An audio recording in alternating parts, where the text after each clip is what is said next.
कार्यक्रम में आज गेल छी हम शीतल शाह। आदरणीय श्रोताबिंद, हम सब कुछ दिन के अंतराल के बाद फिर से अपने सबके समक्ष आबि गेल छी।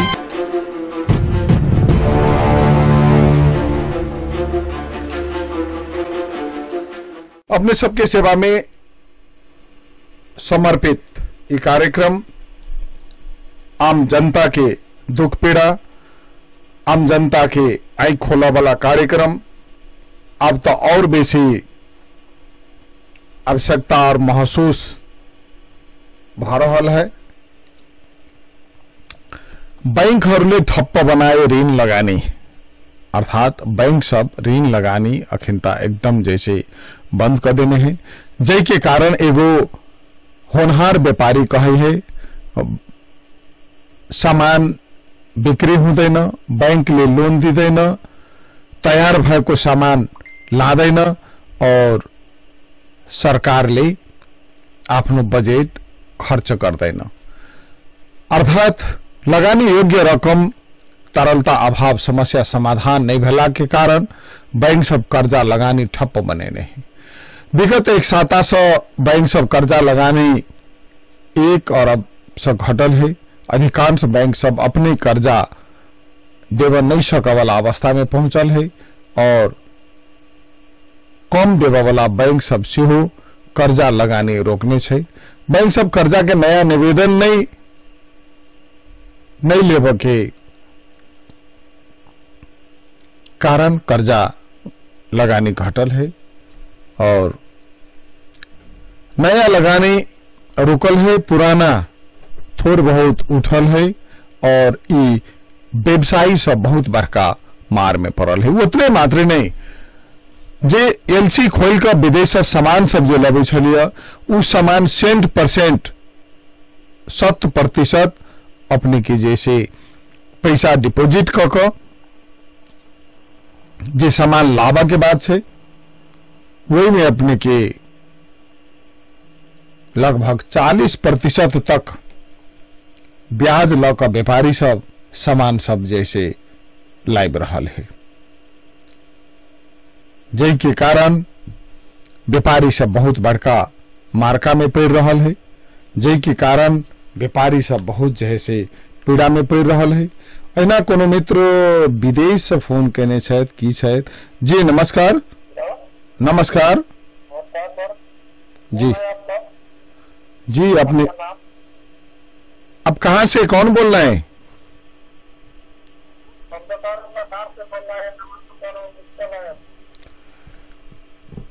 कतार से?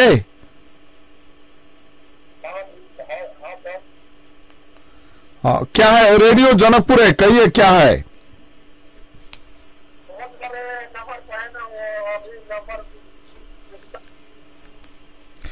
कतार से फोन आये, हम सब आशा रखी, विश्वास रखी, उनका सबके बात विचार जिज्ञासा हम सब जैसे जरूर राखी से हमरा लाग रहल है। हम आशा करबे उनका सब संगे सेहो बातचीत करे के। वैसे पहले अपने सबके बैंक के बात हम सुनैली और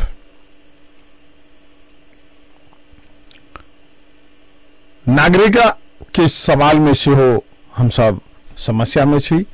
नागरिकता विधेयक शीर्ष तहबाटे टुंगाउनु पर्ने भयो, पुष्पा भूषाल कहे छथि। प्रधानमंत्रीले छिट्टै शीर्ष नेताको बैठक बोलाउनु पर्छ। लक्ष्मण लाल कर्ण नागरिकता विधेयक के संदर्भ में। तेकर बाद कालखिना दुटा सर्वोच्च अदालत के न्यायाधीश नियुक्त भेला, जैमे मुख्य रजिस्ट्रार सेहो नियुक्त भेला। मुख्य रजिस्ट्रार लाई न्यायाधीश सिफारिश को निर्णय विवाद में कहे छथि। न्याय परिषद को 26 फागुन को बैठक में गरेको न्यायाधीश नियुक्ति सिफारिश विवाद में परेको छ। कामो प्रधान न्यायाधीश दीपक कुमार कार्की को अध्यक्षता में बसेको न्याय परिषदले सर्वोच्च अदालत का मुख्य रजिस्ट्रार लाल बहादुर कुंवरलाई उच्च अदालत को न्यायाधीश में सिफारिश गरेको थियो। सो निर्णय को सर्वोच्च अदालत का कर्मचारीहरूले नै विरोध गरेका छन्। सर्वोच्च अदालत को मुख्य रजिस्ट्रार पद उच्च अदालत को मुख्य न्यायाधीश सरह मानिन्छ। कामो प्रधान न्यायाधीश कार्की को नेतृत्व को परिषद बैठकले कुंवरलाई उच्च अदालत को न्यायाधीश में मात्रै सिफारिश गरेपछि निर्णय विवादमा परेको हो। न्याय परिषदका एक सदस्यले कामो प्रधान न्यायाधीश कार्कीमाथि असहयोग गरेका कारण कुँवरलाई उच्च अदालतको न्यायाधीशमा सिफारिश गरिएको बताइएको छ। उहाँ प्रशासनको नेतृत्व गरेको मान्छे, राजनीतिक रूपमा प्रस्तुत भएकाले उच्चमा सिफारिश भएको हो ती सदस्यले भने। उनका अनुसार दिपालमा दरबन्दी भई उच्च अदालत पाटनमा काजमा रहेका मुख्य न्यायाधीश नृप ध्वज निरौलाको पनि काज फिर्ताको निर्णय भएको छ। मुख्य रजिस्ट्रार कुँवरले आफ्नो इच्छा विपरीत नाम सिफारिश भएकाले उच्च अदालतको न्यायाधीश पदमा नियुक्ति नलिने अडान राखेको सर्वोच्च अदालत स्रोतले बताएको छ। उनी मुख्य न्यायाधीश नियुक्ति भएको अवस्था बाहेक न्यायाधीश भएर नजाने, बरु मुख्य रजिस्ट्रारको रूपमा काम गर्ने अडानमा छन्। उनको पदावधि अझै 2 वर्ष बाँकी छ। कुँवरलाई उच्च अदालतको न्यायाधीशमा सिफारिश गरिएपछि सर्वोच्च अदालतका कर्मचारीहरू नै कामो प्रधान न्यायाधीश दीपक कुमार कार्कीलाई भेटेर विरोध गरेका छन्। उनीहरूले मुख्य रजिस्ट्रारलाई उच्च अदालतको न्यायाधीशमा पठाएर समग्र कर्मचारीको भावनामा प्रहार गरेको भन्दै विरोध गरेका हुन्। मुख्य रजिस्ट्रार कुँवरको अनिच्छाका कारण उनको नाम सिफारिश भए पनि नियुक्ति हुन सकेको छैन। ये अपने की अदालत के विवाद से अपने सबके सुनैली और अपने के 27 वर्ष अघि सार्वजनिक जग्गा हडबेका 13 जना विरुद्ध मुद्दा और ओतने मात्रै नै जनकपुर धाम उपमहानगरपालिका वार्ड नंबर 13 के वार्ड अध्यक्ष शुभ नारायण मंडल जी पर जो मुद्दा छल भ्रष्टाचार के से मुद्दा में वो सफाई पहने छाथ, उनका बहुत बहुत बधाई है और हमरा लाइक रहल है।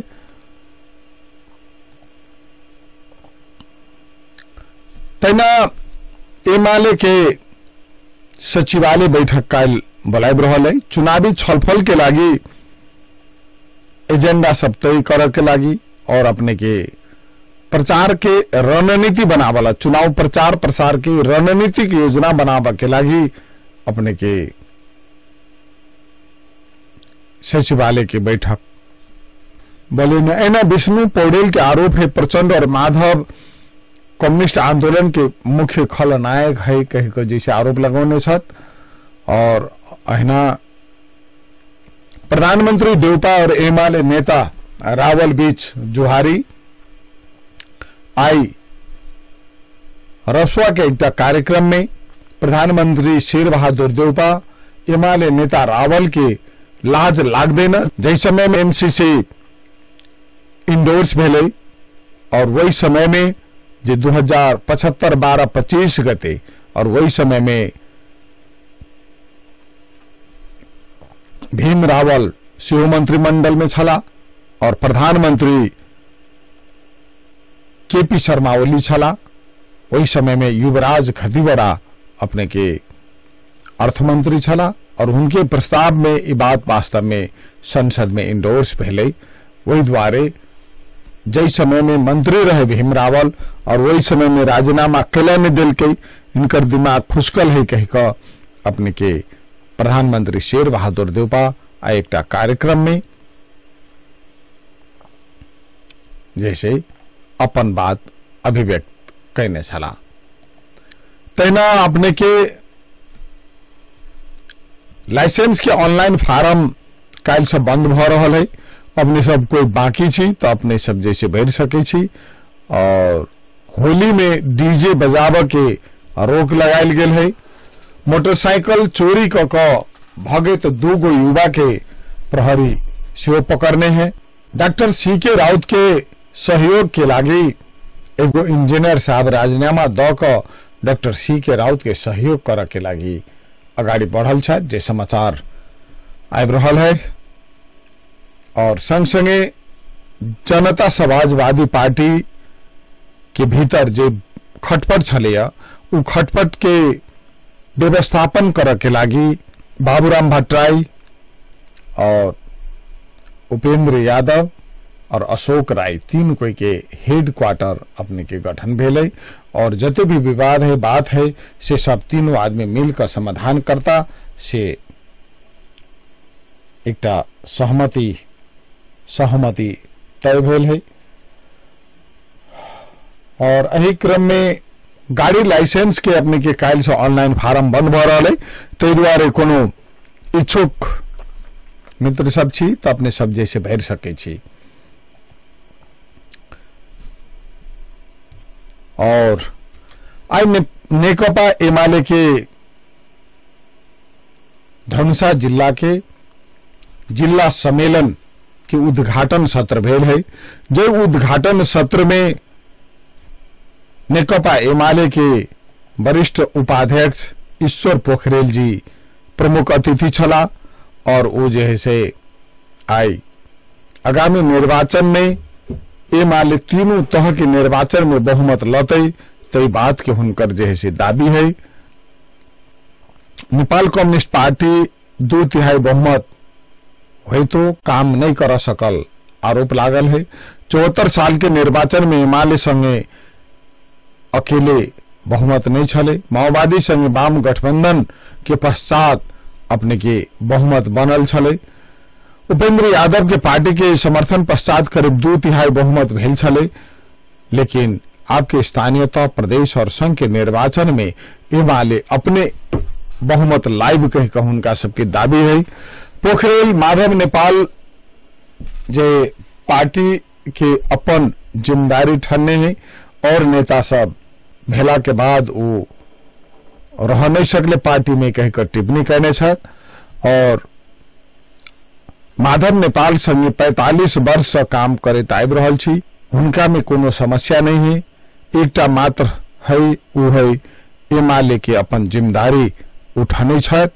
उ जिम्मेदारी में कोई नेता अते नहीं रह सकते से हुनकर दावी है। 14 वर्ष जेल बैसल केपी ओली माधव नेपाल के नहीं पचावा सकल के से दावी है।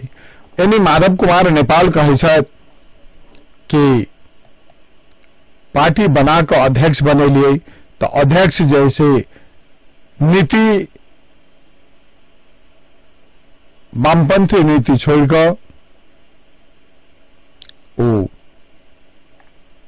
अपन एक तरफी हैकमवादी चलेल के कहकर जै के कारण हमरा सके विवश भक विद्रोह कर पड़ल से बात जो है से जनाबे छथि।